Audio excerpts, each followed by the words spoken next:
আসসালামু আলাইকুম প্রিয় শিক্ষার্থীরা। আজকে আমি ক্যালকুলাসের ইন্টিগ্রাল ক্যালকুলাসের মধ্যে থেকে যে একটা অঙ্ক করব। তো এটা হচ্ছে 12D, ক্যালকুলাস 1-এর 12D। তো এই টাইপের অঙ্কগুলো হচ্ছে এরকম যে integration dx divided by 2 plus 3 plus 2 cos x sin x 4 plus 5x এরকম টাইপের অঙ্ক। তো এই অঙ্কগুলো করতে গেলে আমাদের যেটা লাগবে সেটা হচ্ছে সাইন এক্সের মান, সাইন এক্সের মান মানে বা সাইন থিটার মান বা কস থিটার মান, এই সূত্রগুলো আমাদের লাগবে। তো আমরা দেখতেছি 3 প্লাস 2 এই কজ এক্সের পরিবর্তে আমরা লিখতে পারি 1 minus tan square theta by 2 1 plus theta by 2, অর্থাৎ 1 minus tan square x by 2 1 plus tan square x by 2। তো এটাকে এখন আমরা 2 দিয়ে গুণ করে দেবো। Integration dx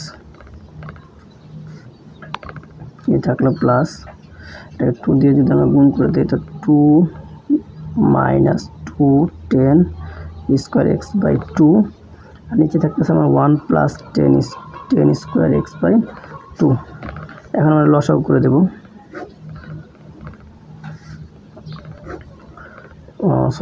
1 plus tan square x by 2। তো এখান থেকে 3 plus 3 tan square x by 2 plus এটাতে লসাগু করলে প্লাস থাকতেছে 2 minus 2 tan square x by 2। Integration dx 1 plus tan square x by 2। তো এখান থেকে আমরা দেখতেছি যে 3 আর হচ্ছে প্লাস 2 প্লাস 5 আর হচ্ছে টেন স্কোয়ার, 3 টেন স্কোয়ার থেকে টেন স্কোয়ার থিটা বাই 2 থেকে 2 টেন স্কোয়ার, অর্থাৎ 3টা থেকে 2টা বাদ দিলে থাকতেছে আমাদের একটা tan square x by 2 plus এখানে থাকতেছে আমাদের 5। তো আমরা এক কাজ করতে পারি, সেটা হচ্ছে তো আমরা 1 plus tan square x by 2 এর পরিবর্তে লিখতে পারি সেক স্কোয়ার এক্স বাই 2। তো এখন এটাকে আমরা যদি উল্টে দিই তাহলে উপরে যাচ্ছে আমরা sec square x by 2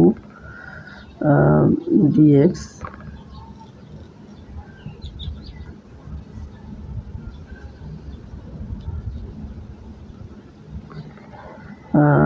tan square x by 2 plus 5।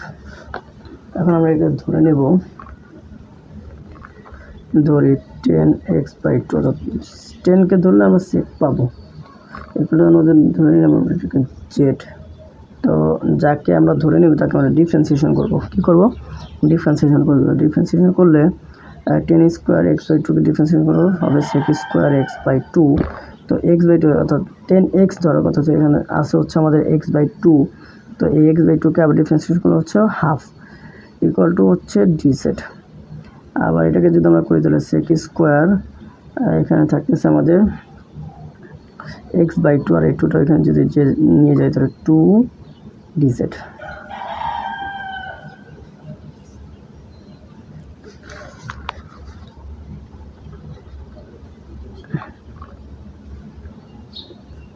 তো এখান থেকে আমরা লিখতে পারি এই সেক স্কোয়ার এক্স এর পরিবর্তে লিখতে হয় সেক স্কোয়ার এক্স বাই 2 এর পরিবর্তে 2 ডিজেড।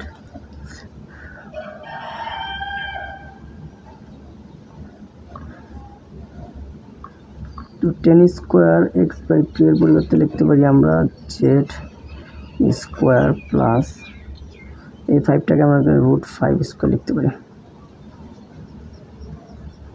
এই 2টাকে আমরা বাইরে নিয়ে আসলাম, তো থাকতেছে আমাদের dz z square plus √5 square. 2টাকে আমরা সামনে নিয়ে আসলাম।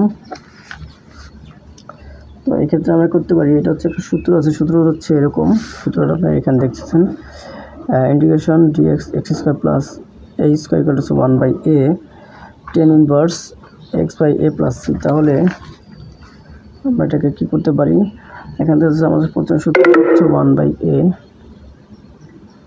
তাহলে 1 বাই এ হচ্ছে √5 টেন ইনভার্স, এবার হচ্ছে এক্স বাই এ, এক্স হচ্ছে z by A √5 plus C.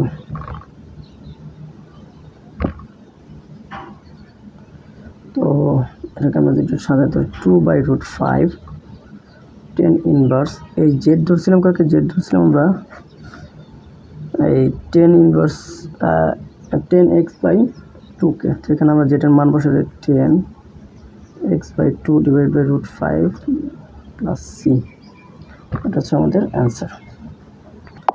তো আরেকটা সেম অঙ্ক ওটার মতনই, দেখুন integration dx by 4 plus sine x, এটা ছিল cos x 3 plus 2 cos x, আর এখানে হচ্ছে প্লাস 4 প্লাস 5 সাইন এক্স। তো এটাকে তো যেই সূত্রগুলো লাগবে সেই সূত্রগুলো আমি লিখে দিচ্ছি এখানে। 2 সাইন থ্রু থিটার সূত্র হচ্ছে এটা, তো সাইন থিটার সূত্র হচ্ছে এটা। আর এখানে অঙ্ক করতে করতে দেখবেন আপনি এইরকম ক্যাটাগরিতে আপনাকে অঙ্কটা আনতে হবে। এরকম ক্যাটাগরিতে যদি আপনি অঙ্কটা আনতে পারেন তাহলে আপনি এই সূত্রটা অনায়াসে বসিয়ে দিবেন, যেই মানটা আসবে সেটা হচ্ছে আমাদের অ্যান্সার। ধন্যবাদ।